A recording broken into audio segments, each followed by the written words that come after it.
Assalamualaikum warahmatullahi wabarakatuh. Saya Yudi Pramuko, tukang donat dari Parung, YouTuber tertua di semesta.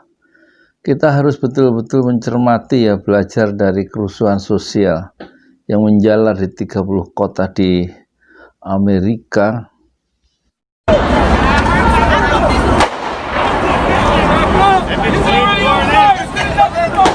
North Hollywood Division. To see this car burning, I'll just go ahead and count as to how many police vehicles are damaged. 1, 2, 3.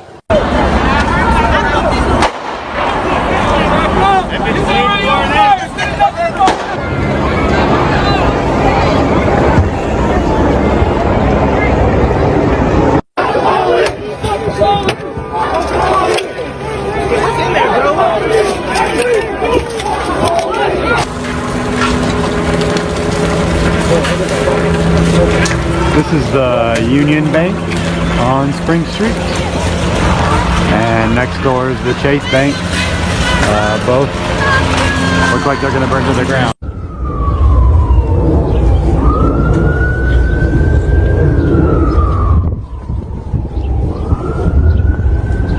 The fear here with these vehicle fires is it could spread to some other nearby vehicles.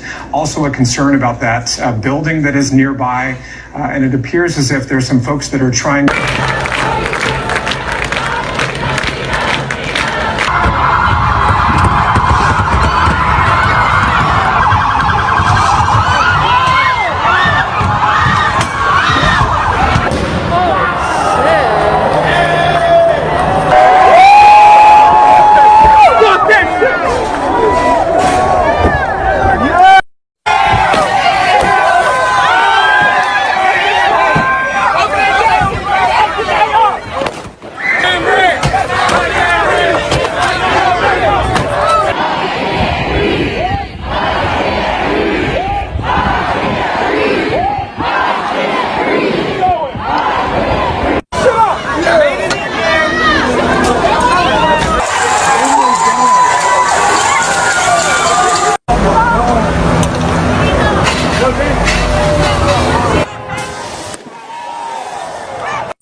DC is burning right now.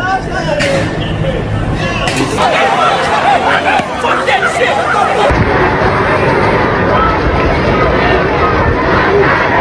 We heard from Attorney General William Barr, David, and specifically, I'm glad you're with me because he used the phrase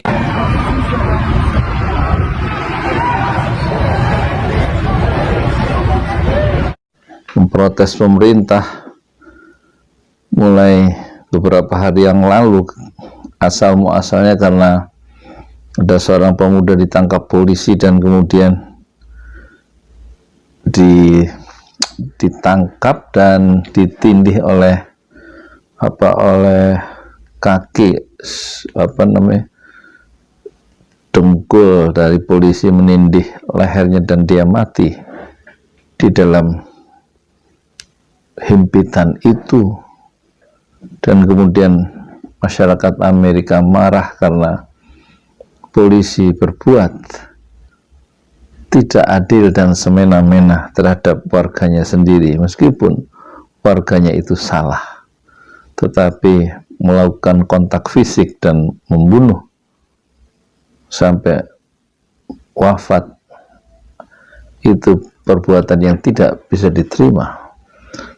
Dan bentuk dari protes mereka adalah mereka melakukan perlawanan secara massal.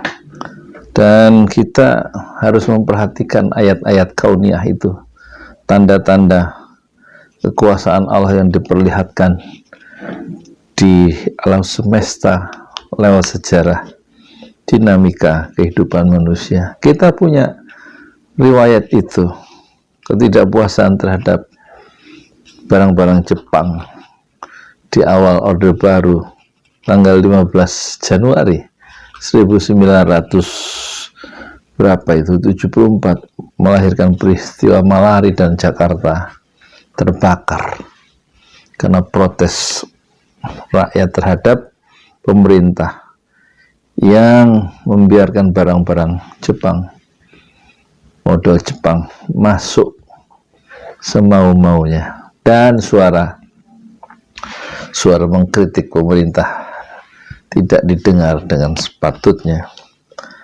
Dan kita harus mengingatkan ini kepada pemerintah yang sekarang kita punya sejarah urusan sosial.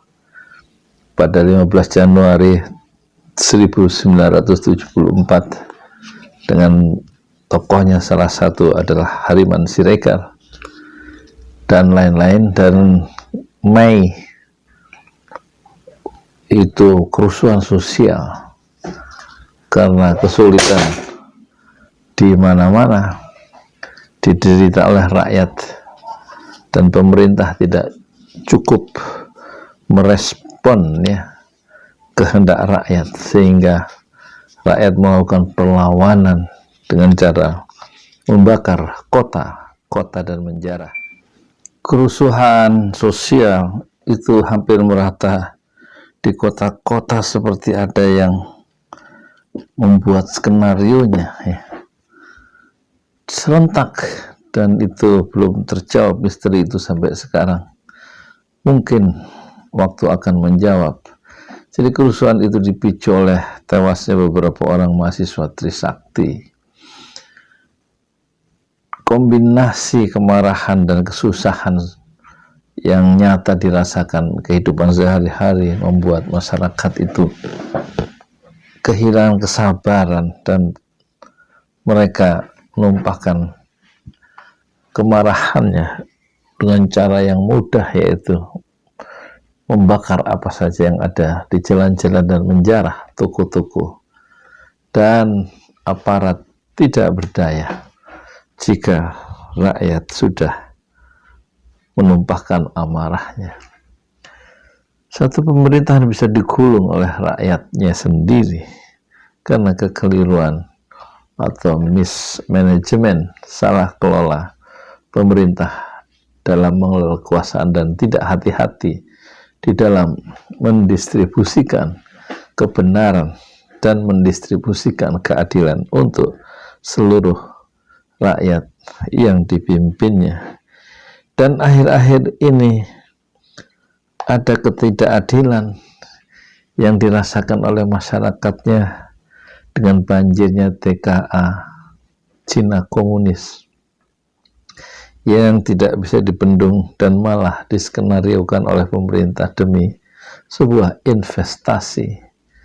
Dan kemarahan beberapa kelompok tentang strategi pembangunan dengan cara berhutang, dan hutang yang makin lama makin membesar, hutang kepada Cina, dan membangun infrastruktur oleh Cina dengan uang Cina, material dari Cina, dan tenaga ahli dan buruh kasar dari Cina.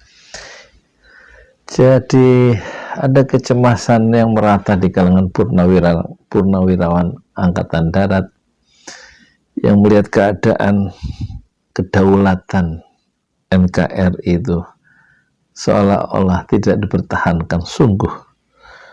Dan tentu saja yang terakhir adalah ditangkapnya kapten dari Angkatan Darat, kalau nggak salah dari infanteri yaitu Ruslan Puton, yang justru dibela oleh masyarakatnya karena dia dulu bisa mengatasi beberapa kelompok pencuri, dan kemudian pencuri itu berhasil ditangkap, dan kemudian entah bagaimana pencuri atau preman itu tewas dalam tanggung jawab Ruslan Puton, sehingga dia dipecat. Tetapi masyarakat merasa ada yang membela karena sekarang tidak ada lagi geng pencuri di kampungnya, dan dia ingin didudukkan secara lebih adil orang yang telah membela mereka, yaitu Ruslan Buton. Dan masyarakat juga kecewa ketika Habib Bahar itu dibuang ke Nusa Kambangan setelah memberi tausiah dalam proses asimilasi dan melanggar PSBB sementara BIP, Badan Pembinaan Ideologi Pancasila, melakukan konser bersama Ketua MPR Bambang Susatyo, tidak mendapatkan sanksi apa-apa ketika mereka berkerumun dalam sebuah konser amal. Ada rasa keadilan yang teriris di kalangan masyarakat. Polisi tidak bisa berbuat apa-apa menyentuh orang-orang yang terhormat, ya, ketika mengadakan konser. Sementara rakyat biasa yang tidak mendapatkan gelar anggota dewan yang terhormat, yaitu Habib Bahar, langsung dibuang ke Nusa Kambangan. Belum lagi tokoh yang berakar, yaitu Habib Rizik Syihab, tidak bisa pulang ke Indonesia selama 3 tahun. Bukankah ini sesuatu yang aneh, atau sengaja ada kekuatan politik sehingga Habib Rizik diisolasi selama 3 tahun di tanah suci Mekah, dan dia ingin kembali tapi tidak bisa kembali karena ada tangan-tangan kekuasaan di Jakarta yang tidak bisa menaklukkan Mekah Al-Mukarramah.